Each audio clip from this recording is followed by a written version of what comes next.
Looks like he's coming our way. Hopefully we can scare him away.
Man, if I could count up the, I don't know who knows how much time I've spent lounging around in these hills, these timbered hills in here.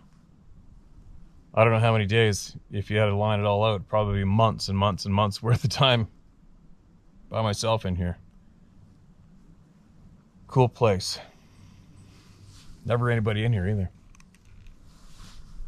Now, by the time you guys are hearing this, we're probably on our way home. I think. All right, here we go. I got a few screenshots of comments in here.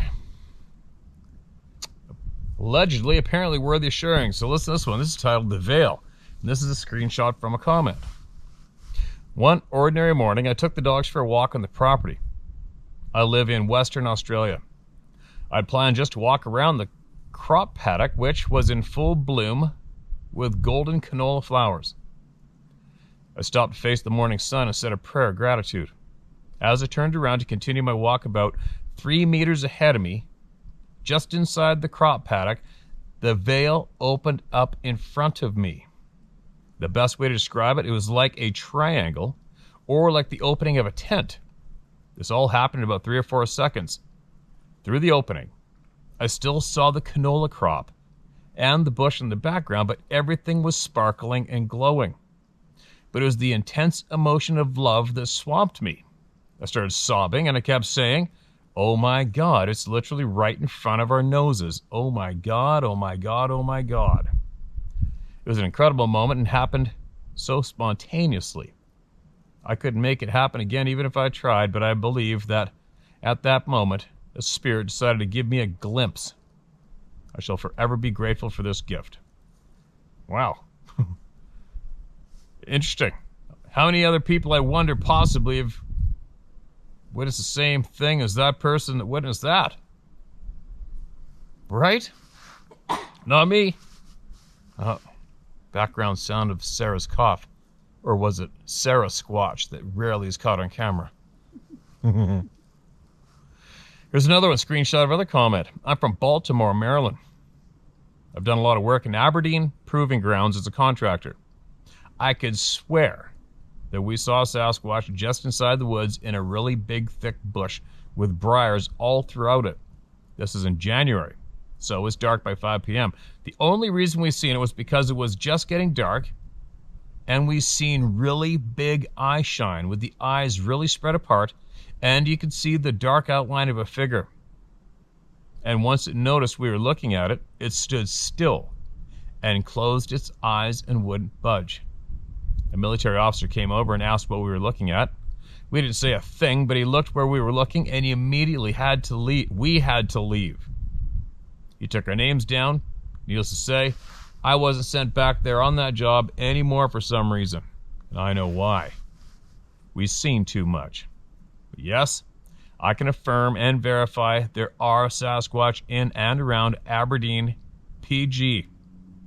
And I love working on military sites because I get paid double the dollars. All right, there you go. Double the dollars is a good thing, especially when working for the man, right? Is that a token plane? Here we go. There's another one. I'm a New Zealander, live in Australia. I've seen Sabe in New Zealand. Right on. Quite a few people have so far. Previously people thought no, but yep, they're there. I've finally been looking into local sightings, and I was astonished when listening to Yowie/Bigfoot sightings, sighting number 185. It's a First Nation Australian, and he knows his stuff. In about half an hour, he drops some very interesting information. He speaks of numerous different beings, one of which is obviously a little person, which I had no idea were there. A frightening encounter involving his kids. After listening to Steve for some time, I thoroughly believe it all. The indigenous Australians have been here for an eternity and know what's what. They are a very tough people and have proved their mettle by simply surviving the murderous British killers when invasion came from the UK. Peace to all of them and you, Jason. Okay, Jason. Thanks for sending that in a comment, I guess. And you're right. The old British, they invaded and killed a lot of people on the planet, didn't they? So did the French. Ruthless batch they were in the old days, and fairly ruthless still today. The government people, anyway. Now, is that it for here, I think? I'm going to do a little scan in here before I hit the inbox. What do we got? I thought I saw something in here earlier. Yeah, the Australian Aboriginals, there is definitely a very strong spiritual side to those people. They know a lot. They know a lot. We've got a few of the Australian Aboriginals have emailed in to us. Okay, I think we're good to go. Quick more little scan here. I think I cleaned this up already. I know. Sucks sitting here watching me do this for a couple seconds. Okay, here we go. Let's get to the notes.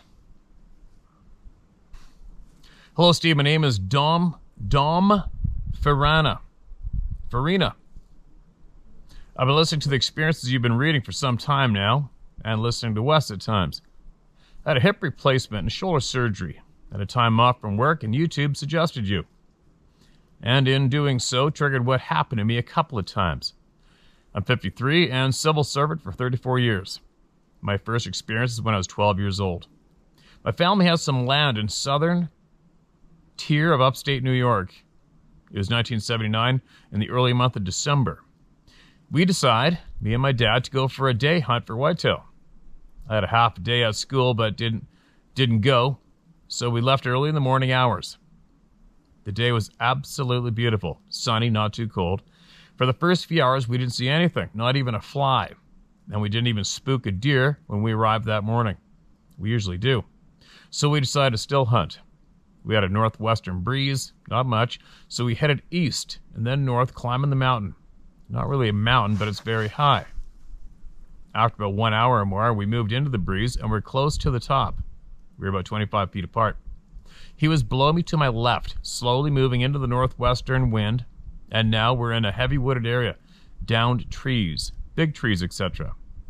My dad had a 30-30.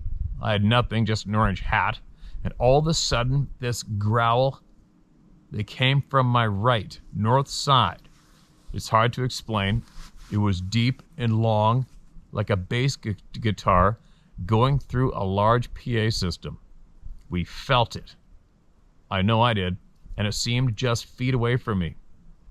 We looked at each other, and my father says, "What the F was that?" in Italian. Took me a few seconds. Me? I don't see no bears or moose. Remember, I'm 12. And I say the nearest cow is 3 miles from here, and there's no way there can be one on this slope of a mountain. I just used my eyes to scope the land. Nothing sideways, just standing trees and fallen trees laying on the ground. So we stared at each other like we saw Medusa. Still. Then my father stares behind me and says, "Well, this gun ain't gonna kill it." Then I knew something isn't right.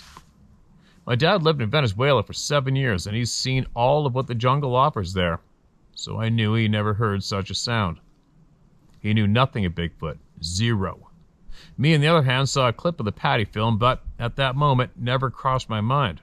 So we walked very slowly down to our camper, and then home, 3-hour ride. Later that week, I came home from school, and my father calls me to the basement. Hey, look what I bought. 444 Marlin, and he says, "This'll kill it."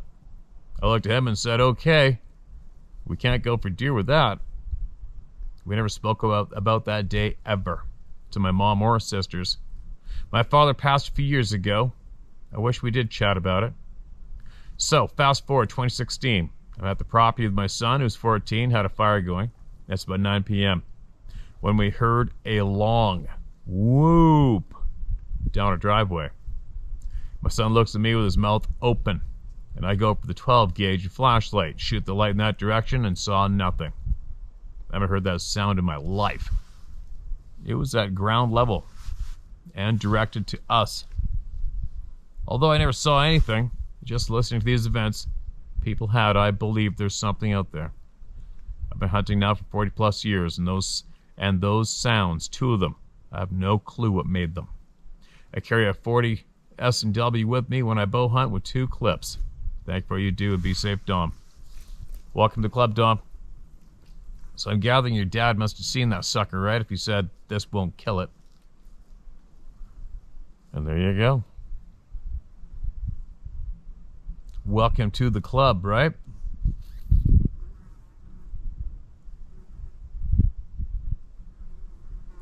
This sounds familiar, but it's not marked as red. The mosquitoes out.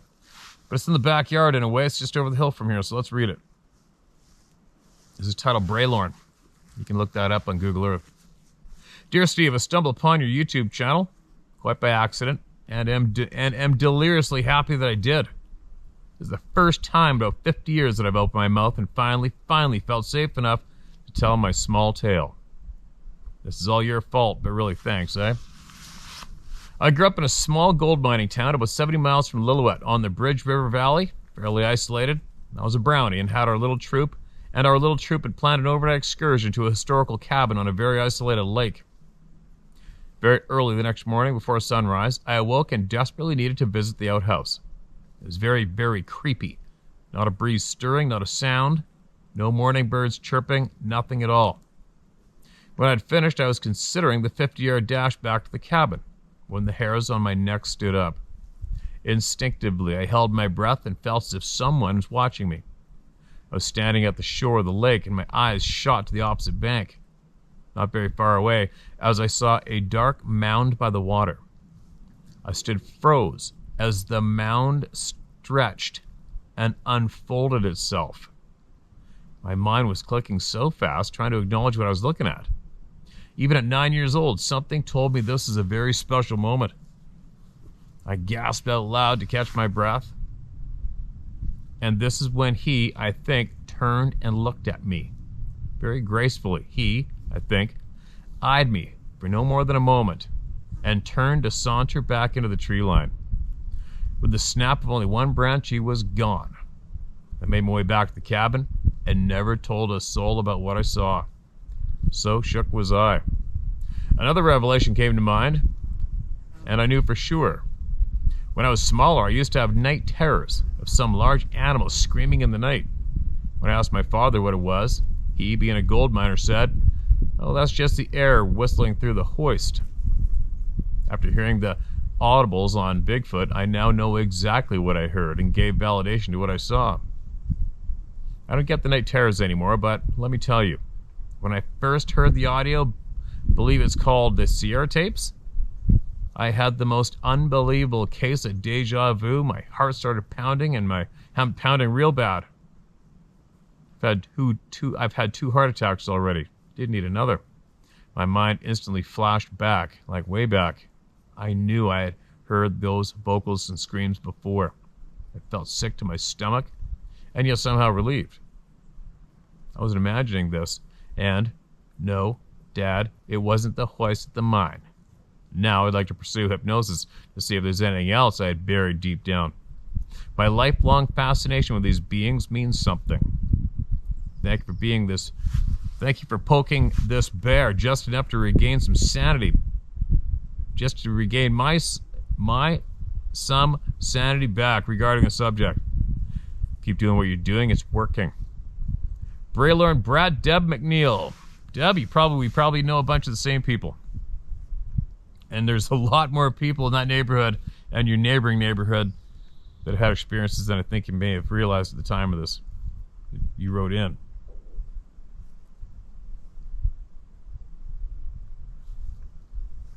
Yeah, I've had experiences not too far away from there, from where you had yours. Here's another one. Hi, Steve. My name is Brian, and this is a night almost a decade ago. I still think about it often. In late September 2013, a friend named Joe, his dog, and myself decided early in the day to get out of town and camp for a night. We live just minutes south of the Adirondacks, so we are very fortunate to have amazing close spots for such occasions. We parked off of Highway 29A in the most southern parts of the Adirondacks and started our hike to Nine Corners Lake. It's a lake with no road access and is about an hour hike to get to. When we arrived, we took note that we seemed to be the only ones there, middle of the week. No other cars parked along the highway at the head of the trail, and late September it wasn't surprising. We had us Army-issue single-man tent, and I had a slightly bigger three-man tent, so we decided the dog would sleep with me in my tent. We were set up at the bottom of a steep hill that landed on the boulder that made a giant rock slab cliff, perfect for jumping into the lake. About a 20-foot drop into the water. We swam and jumped off the cliff for a while, as well as the dog. The dog would jump in, but immediately need help finding his way out of the water. After swimming, we ate and headed to bed. Joe in his single-man tent, and myself and the dog 10 feet away in my tent. Not sure how long I was asleep for, but the fire was just embers. No longer illuminating my tent. I woke up to the dog shaking and slightly whimpering. I figured he was cold, so I put my sweater over him to warm him and just closed my eyes. And just as I did, I heard what can only be described as a bowling ball rolling down the steep hill behind our tents, and before I could think whatever it was, slammed into a tree within 10 yards. And Joe yells, "What the hell was that?" I tell him it sounded like a boulder rolling down the hill and being stopped by a tree. We calm down and quickly fall back to sleep. Not long after, I'm woken by the dog wanting to get out of the tent. I assumed to go to the bathroom. So, thinking nothing of it, I let him out. Within seconds, I hear a giant splash in the lake, just feet away, followed by water from the splash landing on my tent and sizzling in the embers of the fire. I yelled at Joe to wake him. "Joe, get your damn dog." He jumped in the lake. Joe responds, "Are you kidding me?" He goes to get up, all within 5 seconds of his splash. The dog came out of nowhere. The dog out of nowhere comes running back in the tent, and my biggest worry is he's going to get everything in my tent wet, but to my surprise and instant terror, I realize the dog is as dry as a dog can be and looks terrified. Laid right down next to me and buried his head. I explained to Joe everything, and everything that just happened, and we wanted to leave right then, but hiking out at 4 a.m. wasn't really an option. We stayed up, packed up at sunrise, and around 6:30 a.m. and got out of there. We got down to the road and broke out of the propane stove there and made breakfast there. We couldn't get out of the woods quick enough. I see no evidence the next morning of a boulder wrecking a tree, which I could not believe. No disturbance on that hill at all. Just a perfect blanket of pine needles. Thanks for extending your platform, Steve. Brian. There you go, Brian. Shared, my man. Thanks for sending that in. Little creepy, right? Why does it have to be at 3 in the morning? Why can't it be at 2 in the afternoon? Here's another one. Most people have told this too. Don't believe it. But it's okay. I want you to read this. Excuse me. Okay, man. My name is Nathaniel Brewer. And my best friend that was with me is Rayford Brown. This happened 6 years ago on the Chattahoochee River in Whitesburg, Georgia, at a place called McIntosh Reserve. It's like a primitive campground on Native American village site. I'll try and keep this as short as possible. Both of us believe in Sasquatch, but never seen it. So while catfishing from the bank, Ray, just messing around, started knocking trees and doing his best Bigfoot calls just before sunset. Uh-oh. The area was loud at the time with coyotes yipping in the distance and birds singing all around us. The birds stopped right before dark, but the coyotes got closer and louder. It was a good-sized pack, too. Ray was just getting louder, too. And just then we heard a very loud, crazy-sounding howl, like a wolf demon woman from hell. Coyotes instantly shut up. Everything around us did. It was a very eerie feeling. And then all of a sudden, trees on the other side of the river started getting ripped down and thrown everywhere. Sounded like a rabid gorilla going totally crazy, and then it stopped. Ray and I just stared at each other like, what the F was that?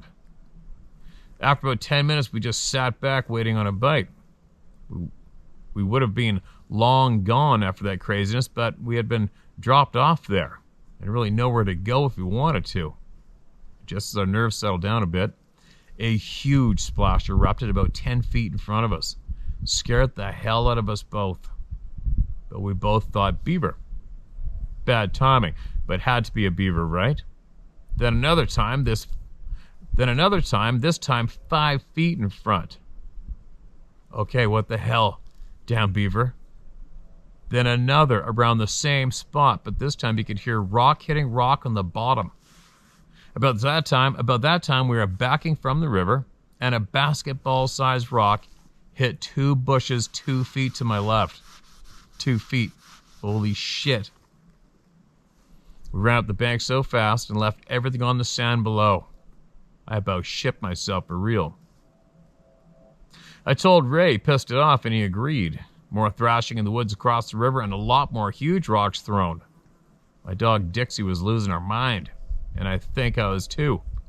I wanted to leave, but it was impossible at this point. So we got real quiet and took my butt into the tent. And Ray said, don't you leave me here with this thing going nuts. I told him to go to bed. That we made him mad. He stayed quiet but stayed out with a roaring fire the rest of the night, and both of us could not sleep at all that night. We had a pellet gun and a few machetes and the pit bull. Ray swears he heard it swim across the river that night. And when it came up out of the water, it made a strange gurgling sound. And he could hear the water pouring off whatever it was onto the rocks. Climbed the bank, stand just outside the firelight. We could both feel its presence. I moved back to Maine a few years ago, but still remember it like it happened this morning. Thanks for reading this. It's the first time I've ever actually written it out. Love your channel, by the way. If you decide to share this, it's fine. Use our names. I know what that thing was, and I don't care if anyone believes or not. Right on. There you go. Not too many people that actually truly see gives a flying shit if any believes or not. And that is a pattern. And that's a good thing. All right, one more. My butt's killing me. I'm sitting on a frickin' rock. Oh, there we go. Oh, there's some moss. All right, I'm good. First, I'd like to thank you for... This is titled Texas. Hey, Steve. First, I'd like to thank you for giving everyone a platform to tell our stories and experiences. I have no problem with you giving my name. I'm old and have developed a don't give a shit what anybody thinks attitude. My story took place during the Christmas holidays of 79 or 80. I came face to face with the beast for the first time while living in the Shenandoah subdivision of Cedar Park, Texas. My sister and I had gotten off work around midnight. We worked retail with ridiculous long hours. We decided to meet up with friends at a local nightclub to unwind, and no, we were not drunk when we headed home around 2 a.m. As we drove into our driveway, the car light beams shone into our neighbor's front yard, and that's when we both noticed movement and the reflection of eyeshine. He was large, hunched over on all fours, and the eyes reflected an amber/red color. We parked, the motion lights come on, and I walked over to the line of the 2 to 3 foot tall shrubs that divided the properties. My first thought was that a cow had somehow gotten out of the ranch property directly behind our home. They did have cattle that at times had come up to the barbed wire fence, and I recall the strange smell in the air. It was a combination of wet dog, skunk, and manure. It was deathly silent and cold. I was asking my sister who we should call about the loose cow in our neighbor's yard as she walked over to stand by me. Remember, in those days there were no cell phones and most people didn't carry cameras around. And right at that moment, the cow stood up on 2 legs and ran towards us. My sister let out a blood-curdling scream, and the creature stopped around 10 feet in front of us. I can't recall if he also was screaming because at one point I couldn't hear anything. I felt as if time stood still and everything moved in slow motion. He stood at least 8 to 9 feet tall, had very long blackish brown hair that covered his entire body, very muscular arms, legs, and chest, and a very human face. He looked Native American. Take note, right? Very human face. He looked Native American. I don't see chimpanzee or gorilla in that one. Again, we stared at each other for several minutes, which in all honesty must have been only a few seconds. Then he turned and in a blink of an eye ran the half-acre property and leapt into what looked like a large black hole at the back fence like an Olympic hurdler. I was frozen on the spot till my sister grabbed my arm and pulled me out of the house. I couldn't speak, and my brain seemed so confused for several days afterwards as I attempted to process what we had seen. He came into my dreams several times. I would wake suddenly and see him looking through the sliding glass door of our bedroom. We never spoke to anyone except family about what we had seen, but even they ridiculed us. He continued to appear at other homes I've lived in throughout Central Texas, and even to this day I will catch a glimpse of him now and then just beyond the tree line or peeking through the windows.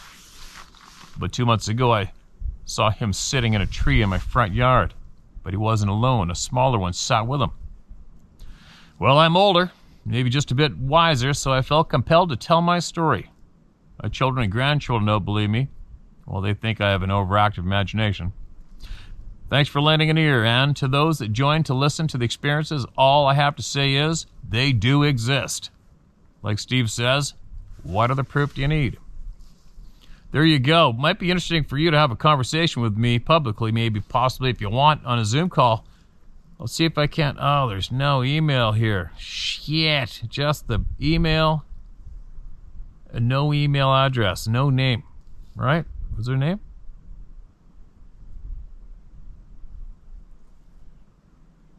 All right. If you're here and you heard me read this, email me again if you'd like to have a conversation with me. I would like to ask you a few questions of what the hell's going on. What's going on? That's very interesting and a little creepy.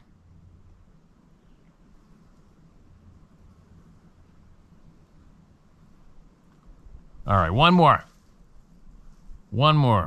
Mark this as read. Yeah, email me back if you're still here. Please email me back. I'd appreciate it. Hi, Steve. I found your channel a little over a year ago when I had my experiences and was looking for answers. I'm not ready to share my name. I've been wanting for so long to tell my story without judgment, so here it goes. So I'm a nurse. I live in central Pennsylvania, mostly rural. with mountains and farmlands everywhere. Often work 12-hour shifts, usually 3 a.m. to 3 p.m. So I leave for work roughly 2:30 a.m. most of the time. This is a cool summer night, full moon. I'm cruising down the highway, and up ahead on the opposite side of the highway, I see cop lights flashing. I'm doing about 75 miles per hour, so I slow down and become a little more alert. I get a very, very off feeling, like something was wrong. I shrugged it off. I pass the officer and the car who was pulled over, and approximately 1/2 mile later, I see a huge bush in the breakdown lane to my right, just ahead of me. Because it's a full moon and the moon was facing me, I couldn't see any details out, but I thought to myself, how the hell is this bush growing in the asphalt? But as I got closer, this thing slowly stood up. I drive an SUV, and this thing was at least 2 feet taller than my vehicle. Again, because of the full moon, I could not make out details other what was highlighted from behind on this thing by the moon. I saw fur. Lots of fur. The shape of its body, neck, and shoulders immediately terrified me because I knew in that instant that it was not a bear or any other creature I had seen in the country. I swerved into the left lane to avoid hitting it and frankly wanted to see space between myself and this thing. Once I passed it, I looked in my rearview mirror and could clearly see its shape and fur, and it wasn't a bear. And it stood there and seemed to be staring at police lights flashing in the distance. This encounter was probably seconds, but I was so terrified that it was all I could think about for months on end. The off feeling I had just before and the terror once just seeing just scared me. I was so grateful to get to work that night, and I'm so relieved when I hear you read these stories. It makes me feel validated, not crazy. Thanks for listening. Take care and stay safe. Oh man, I'm glad it's helping. It's helping a lot of people. It's helping a lot of people. Thank God. So many. So many. Holy cow, there's a whole pile of emails in here. I'll get back to them again. Anyway, I'm in an awkward position. Holy cow. I'm going to have to get ripping. I got to share something with you guys I forgot to share the other day. You're not going to believe this story. Oh, 2 stories. So one, Sarah's ex-father-in-law used to deliver newspapers from Vancouver, British Columbia, all the way up to Sea to Sky and over to Pemberton, British Columbia. And he's seen these things 2 times for sure, maybe 3 times. And apparently the first time he saw it, he was running beside his delivery van on the Sea to Sky highway. And then next time, I guess he saw it standing there crossing the road. And apparently everybody laughed at him and teased him about it, but he saw it. So that's one firsthand through Sarah. And but here's a unrelated incident, but interesting to me. So years ago, Sarah's dog, her French bulldog, she basically almost gave birth to it, right? It's been her 3rd child. And she sent it with a dog walker. And this dog walker had all these dogs off-leashed in the Sea to Sky highway area. And if something didn't happen, and this woman lost her dog. Lost it.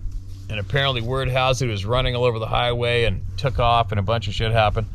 I can't believe it didn't get squashed. But here's the interesting part. So Sarah's freaking out.